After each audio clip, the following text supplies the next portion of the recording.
इसमें एक और चीज़ जो पूछने वाली है कि हमारा जो पेशेंट है जो ड्रग एडिक्शन करता है उसके बाद यहाँ पे इलाज करवा के ठीक हो जाता है, तो उसके अंदर कितना चांस होता है कि वो दोबारा ड्रग एडिक्ट हो जाएगा? ये भी बिल्कुल एक बहुत बड़ा इशू है कि अगर हम आ, अपने जो मरीज़ हैं उनकी पोस्ट ड्रग एडिक्शन ट्रीटमेंट एक मुकम्मल उनका फॉलो अप और सुपरविजन नहीं करते हैं तो उनके बहुत ज़्यादा हाई रेशो ऑफ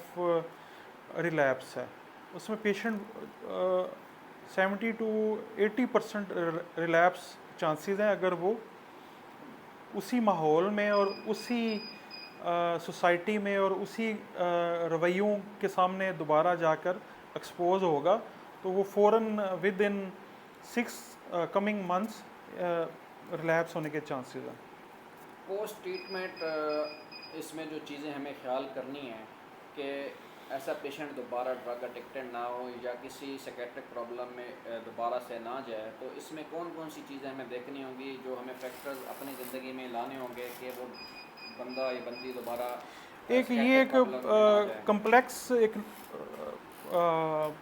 इसका एक पूरा एक समझें कि बहुत सारी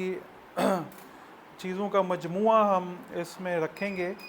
उसमें ये है कि फैमिली का बहुत बड़ा किरदार है, पेरेंट्स के रवैये का, उसके जो पेशेंट के फैमिली मेम्बर्स हैं वो उसको कैसे टैकल करते हैं, उसके तमाम रवैयों को कैसे मैनेज करते हैं बाद में इलाज के बाद। प्लस उसकी जाके क्योंकि ये जो मरीज़ हैं ये साइकोलॉजिकली वीक होते हैं, ये नहीं भूलते अपनी ड्रग एडिक्शन के जो टाइम पीरियड को, और उसमें जो इनको इनकी वो मेमोरी में सारी चीज़ें रिकॉर्ड हो गई होती हैं। तो इनको प्लस हम एडवाइस करते हैं कि ये ट्रीटमेंट के बाद हमारे पास विज़िट करें और रेगुलर बाई वीकली जो है सेशंस में वो हमारे पास इंगेज रहें और अपने मसाइल आके बताते रहें, और जो भी इनको साइकोलॉजिकल मेडिकेशन बाद में चाहिए वो इनकी स्टार्ट की जाए। कुछ लोग ड्रग एडिक्शन से निकलने के बाद डिप्रेशन में चले जाते हैं, कुछ में पर्सनैलिटी डिसऑर्डर आ जाते हैं, कुछ में एंजाइटी की सिम्टम्स आते हैं, कुछ में साइकोसिस के सिम्टम्स आना शुरू हो जाते हैं जो कि ड्रग इंड्यूस भी होते हैं और वैसे भी उनके जेनेटिकल साइकोटिक फीचर्स आ रहे होते हैं।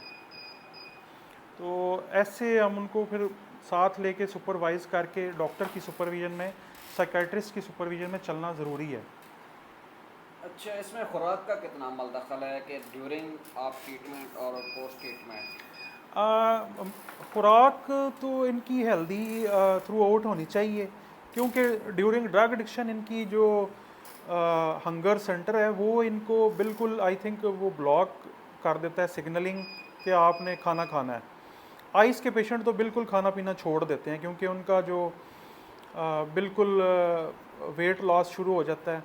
बल्कि हमारे बहुत सारी जो मीडिया इंडस्ट्री है उसमें बहुत सारे लोग, मेरे मालूमात में ऐसा भी वाक़यात हैं कि वो आइस का इस्तेमाल इसलिए करते हैं कि वेट को कम किया जाए। बहुत सारी एक्ट्रेसेस जो हैं वो वेट कम करने के लिए भी आइस का इस्तेमाल करती हैं, और बहुत सारे मेल एक्टर भी इसका करते हैं। अच्छा, इसमें डॉक्टर साहब ने ना ये बड़ी अच्छी बात की है और इसको मैं भी इंडोर्स करना चाहूँगा कि हमारे मुआशरे के अंदर कुछ लोग ये जो एडिक्शन वाली चीज़ें हैं जैसे एल्प की टैबलेट हो गई, ये ऐसे इस्तेमाल करते हैं और बग़ैर किसी प्रेस्क्रिप्शन के कि वो जनाब हेडेक हो रहा है, सर दर्द हो रहा है तो एल्प यूज़ कर ली, इवन कि वो पैनाडोल से भी ठीक हो सकती है।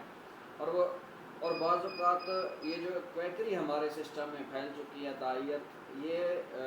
जब आप पेरिफेरी में जाते हैं तो ये अपने मरीज़ को थोड़ा सा साइकेट्रिकली या नफसियाती तौर पर मुतमईन करने के लिए उसकी जो मेडिसन है उसके अंदर कोई एडिक्शन वाली चीज़ ज़्यादा उसकी डोज कर देते हैं, तो बाद में ये पेशेंट जो है वो हमेशा के लिए उस ड्रग का एडिक्टेड हो जाता है। तो इसमें एक तो डॉक्टर की प्रेस्क्रिप्शन लाजमी होनी चाहिए और दूसरी जो है लंबे अरसे के लिए अगर सम टाइम आपको ड्रग एडिक्शन वाली चीज़ इस्तेमाल करनी भी पड़ सकती है किसी बीमारी के लिए, तो वह लंबे अरसे के लिए इस्तेमाल ना करें। डॉक्टर साहब, यहाँ पे एक क्वेश्चन है कि कोई भी जो हमारे नॉर्मल रूटीन में जो मेडिसिन किसी भी बीमारी के लिए यूज़ होती है और वो ड्रग एडिक्शन में भी इस्तेमाल आ जाती है, तो कितने अरसे के लिए हम इस्तेमाल करें तो हम उसके एडिक्टेड या आदी हो सकते हैं? अब बिल्कुल हमारी जो रेगुलर यूज़ में हमारे पास पेशेंट आते हैं उसमें ओपीआई डेरिवेटिव जितनी हैं उसमें पेशेंट बहुत ज़्यादा एडिक्शन में आ रहे हैं, जैसे कि टैबलेट्स हैं और इंजेक्शन हैं कुछ जो हम पेन किलर यूज़ करते हैं, सिंथेटिक ओपीआइड हैं वो, या ओपीआइड डेरिवेटिव हैं, तो उसमें काफ़ी पेशेंट आते हैं। प्लस ये जो स्लीपिंग पिल्स हैं उसमें उसका अब्यूज़ काफ़ी हो रहा है, जिस कुछ का आपने नाम लिया है। तो अब बल्कि एक जो नई ड्रग अब रिसेंट मेरे आई है प्रैक्टिस में क्लिनिकल, लोग गैबापेंटीन की एडिक्शन में बहुत ज़्यादा आ रहे हैं, और क्योंकि वो भी फ्रीली लिखी जा रही है डायबिटिक पेशेंट को और दूसरे पेशेंट को फॉर न्यूरोलॉजिकल पेन्स के लिए, तो वो उसकी एडिक्शन में काफ़ी ज़्यादा लोग 300 मिलीग्राम का कैप्सूल उसके 10-10 कैप्सूल खा रहे हैं। डॉक्टर साहब ने ना एक बड़ी अच्छी बात की है कि हम लोग वैसे मेडिसन के तौर पे भी यूज़ करते हैं ओपियाइड्स को, जिनको हम नेल्बिन का इंजेक्शन भी कहते हैं, इसको अफ्यून भी अपनी ज़बान में हम कहते हैं। तो ये एल की गोली स्लीपिंग पिल होती है, नींद के लिए इस्तेमाल की जाती है, ये बहुत आम इस्तेमाल हो रही है। इस तरह नेल्बिन का इंजेक्शन हमारे हॉस्पिटल्स में जो पेशेंट सीवियर बहुत शदीद दर्द के साथ होते हैं एडमिट, उनको लगाया जाता है। इसी तरीके से अपना गाबापेंटिन जो है ये बड़ी यूज़ हो रही है न्यूरोपैथिक पेन के लिए। तो ये बाकी एक ख़तरनाक चीज़ है कि अगर इसको एक लंबे अरसे के लिए यूज़ करते रहें तो फिर आप सारी ज़िंदगी इस पर हो जाएंगे और फिर आप इसके आदी हो जाएंगे, और ये आपकी सेहत के लिए बहुत ही नुकसानदेह है। डॉक्टर साहब, इसमें हम एक और चीज़ जो देखते हैं कि हमारा पेशेंट जो है रिलैप्स भी कर रहा है, और इसमें ज़्यादातर हमारे पास मिडिल क्लास के लोग होते हैं। तो इसके ऊपर हुकूमत क्या कर रही है, रोकथाम कर रही है? क्योंकि हमारी मेजॉरिटी तो मिडिल क्लास ही है, और अगर वो इस तरीके से ड्रग एडिक्शन हमारे माहौल में बढ़ती रही तो वो कौन से इकदाम हैं जो एक गवर्नमेंट को करने चाहिए जो अपने माशरे के अंदर इस किस्म की चीज़ों को ख़त्म करना है? उसमें देखें जी, मेरी मुताबिक तो उसमें गवर्नमेंट को एक वसी पैमाने पर हर गवर्नमेंट हॉस्पिटल के साथ स्पेशल एक एडिक्शन सेंटर बनाना चाहिए, या एक डिपार्टमेंट है सिर्फ एडिक्शन का अलहदा से रखना पड़ेगा, क्योंकि पेशेंट अब इसमें बहुत ज़्यादा बढ़ चुके हैं, तादाद जो है पूरे पंजाब में अब इसकी काफ़ी ज़्यादा फैलाव है, आइस एडिक्शन का, अफ्यून का, हैश अब्यूज़, और स्मोकिंग तो हर बच्चा ही अब कर रहा है। तो इसको रोकथाम के लिए एक तो इसकी अवेयरनेस ज़्यादा से ज़्यादा दी जाए, इस पे ज़्यादा से ज़्यादा लेक्चर किए जाएं यूनिवर्सिटीज़ कॉलेजेस में, और इनको रिहेबिलिटेट करने के लिए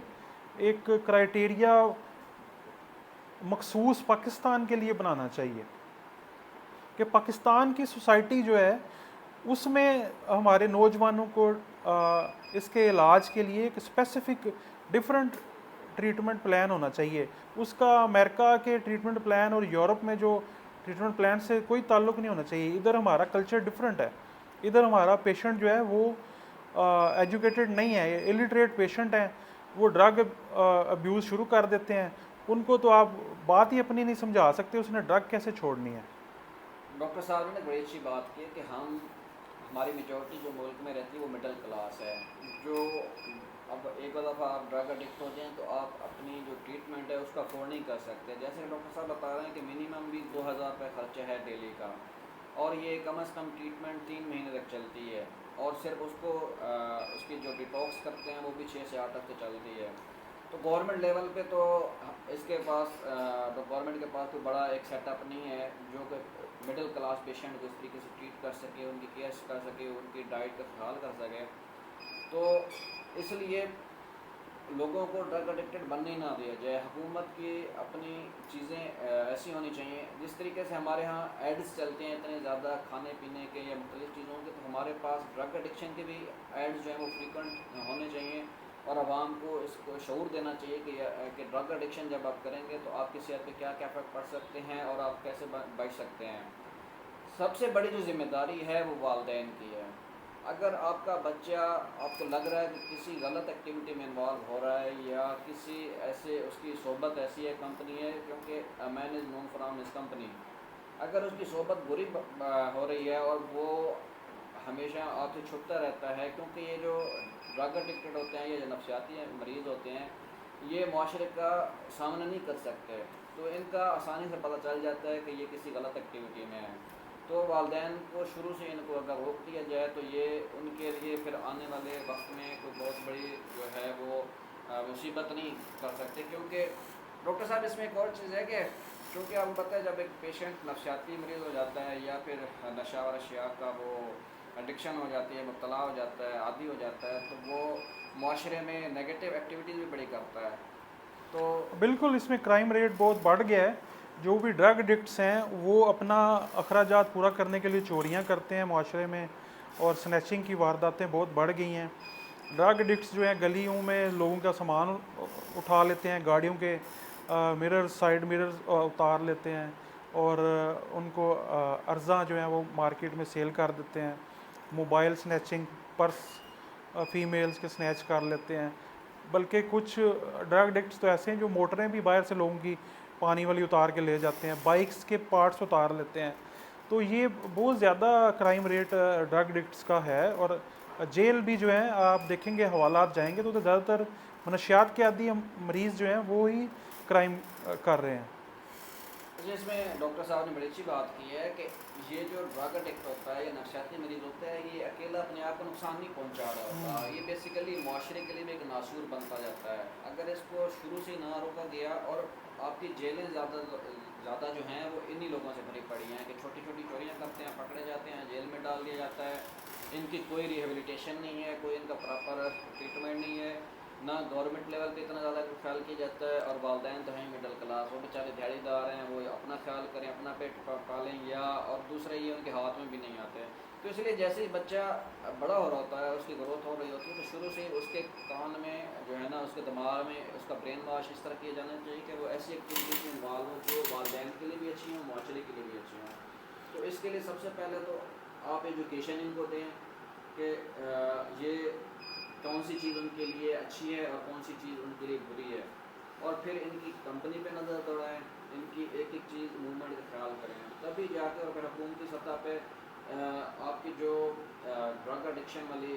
जो रोकथाम के लिए जो आपके इदारे हैं वो बड़े एक्टिव होने चाहिए। वो माशरे के अंदर अगर कोई इस तरह की एक्टिविटी कर रहा है तो फ़ौरन से उसके ऊपर हाथ डालें, नहीं तो फिर एक टाइम आएगा कि माशरे के अंदर ये लोगों की तादाद इतनी बढ़ जाएगी कि फिर माशरे को जो है ना ऑटो पे चला जाएगा, फुटपार हो जाएगा, कोई इसको बचाने वाला नहीं होगा, फिर इदारे भी कुछ नहीं कर सकेंगे। तो इसमें मैं ये बात ऐड करना चाहूँगा कि ये जो बीमारी है ये दरअसल में सोचों को नेगेटिव करने की बीमारी है। इसमें डिस्ट्रक्टिव डाउट्स पैदा होते हैं मरीज़ के दिमाग में, जो कि उसको इतना मेंटली सिक कर देते हैं कि वो इस ड्रग एडिक्शन से निकल नहीं पाता विदाउट हेल्प के। उसमें मेडिसिन भी है, और असल इसका इलाज जो है वो साइकोथेरेपी है, जो कि इस ड्रग के डिटॉक्स के बाद इसके जो डिस्ट्रक्टिव डाउट्स को करेक्ट नहीं किया जाएगा, जब तक इसके अंदर जो वहम और इसके जो दिमाग में पैदा हो चुके हैं नेगेटिव ख़यालात, नुकसानदेह, जो अपने इसके ज़ाती शख्सियत के बारे में भी होते हैं, घर के अफराद के बारे में भी और माशरे के बारे में भी, उन डाउट्स में से जब तक इसको नहीं निकाला जाता, ये मुकम्मल तौर पे इस ड्रग एडिक्शन से बाज नहीं आ सकता। डॉक्टर साहब ने बड़ी अच्छी बात की है कि सिर्फ मेडिसिन से नहीं ट्रीट होता, बल्कि इसके लिए एक प्रॉपर साइकोलॉजिस्ट या साइकेट्रिस्ट की भी ज़रूरत होती है, और सबसे इम्पोर्टेंट उसकी गिर्द क्या पढ़ा है, वो क्या पढ़ रहा है, और उसके दोस्त क्या हैं, ये सारी चीज़ें मैटर करती हैं। ओवरऑल एक उसको कॉग्निटिव माहौल ज़रूरी होता है कि उस पूरे माहौल के अंदर उसका दिमाग चेंज हो जाए, दोबारा अगर वो एक बुरी आदत में मुब्तला है तो दोबारा उसकी तरफ ना जाए। कट बहरहाल बहरहाल डॉक्टर साहब, आपका बहुत शुक्रिया, आपके साथ हमारी ये जो बैठक थी ये बड़ी अच्छी रही, आपने बड़ी इंफॉर्मेशन दी, और ये हमारे माशरे में एक जो फिज़िकल बीमारी है उससे ज़्यादा ख़तरनाक है, क्योंकि एक फ़िज़िकल जो बीमार होता है, जिसको जिस्मानी बीमारी होती है, जिसको नमूनिया टाइफाइड होता है, उससे अकेला बीमार होता है।